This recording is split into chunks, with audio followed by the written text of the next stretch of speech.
ଏହି ଯୋଜନାରେ କୌଣସି ବିବାହିତ ଦମ୍ପତି ନିବେଶ କରି 2 ଜଣ ମାସକୁ ମୋଟ 10,000 ଟଙ୍କା ମଧ୍ୟ ପାଇପାରିବେ ପେନ୍ସନ୍ ଲାଭ। ଅନଲାଇନ୍ ଆବେଦନ ପାଇଁ ଆପଣ କୌଣସି ବ୍ୟାଙ୍କରେ ମଧ୍ୟ କରିପାରିବେ, ନଚେତ୍ ମୋବାଇଲରେ ନେଟ୍ ବ୍ୟାଙ୍କିଂ ଓପନ୍ କରି ଆବେଦନ କରିପାରିବେ।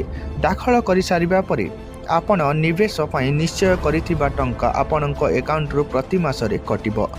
ଆପଣ ଅନଲାଇନ୍ ଆବେଦନ କରିସାରିବା ପରେ ଆପଣଙ୍କୁ ଏକ PRAN ନମ୍ବର ମିଳିବ, ପରମାନେଣ୍ଟ ରିଟାୟାରମେଣ୍ଟ ଆକାଉଣ୍ଟ ନମ୍ବର। ଏହି ନମ୍ବର ଦ୍ୱାରା 60 ବର୍ଷ ପରେ ଆପଣଙ୍କୁ ପେନ୍ସନ୍ ପ୍ରାପ୍ତ ହେବ। ଏହି ଯୋଜନାରେ ବର୍ତ୍ତମାନ ପର୍ଯ୍ୟନ୍ତ ମୋଟ 8,66,00,000ରୁ ଅଧିକ ଲୋକ ସାମିଲ ହୋଇସାରିଛନ୍ତି।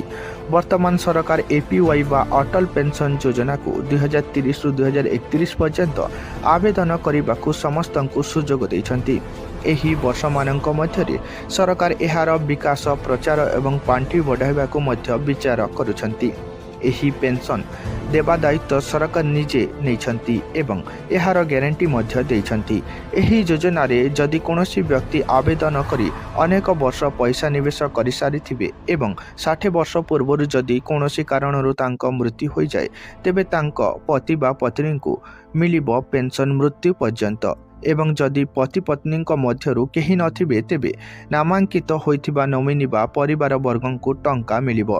ଏହା ଥିଲା ବନ୍ଧୁଗଣ ଅଟଳ ପେନ୍ସନ୍ ଯୋଜନା ବିଷୟରେ କିଛି ଆବଶ୍ୟକୀୟ ସୂଚନା। ଭିଡ଼ିଓଟି ଇନଫର୍ମେଟିଭ୍ ଲାଗିଥିଲେ ଚ୍ୟାନେଲକୁ ନିଶ୍ଚୟ ଗୋଟିଏ ସବସ୍କ୍ରାଇବ୍ କରିବେ ଏବଂ ସେୟାର କରିବାକୁ ଭୁଲିବେନି, ଯାହାଦ୍ୱାରା ଆବଶ୍ୟକ ଲୋକଙ୍କ ସାହାଯ୍ୟରେ ଆସିପାରିବ।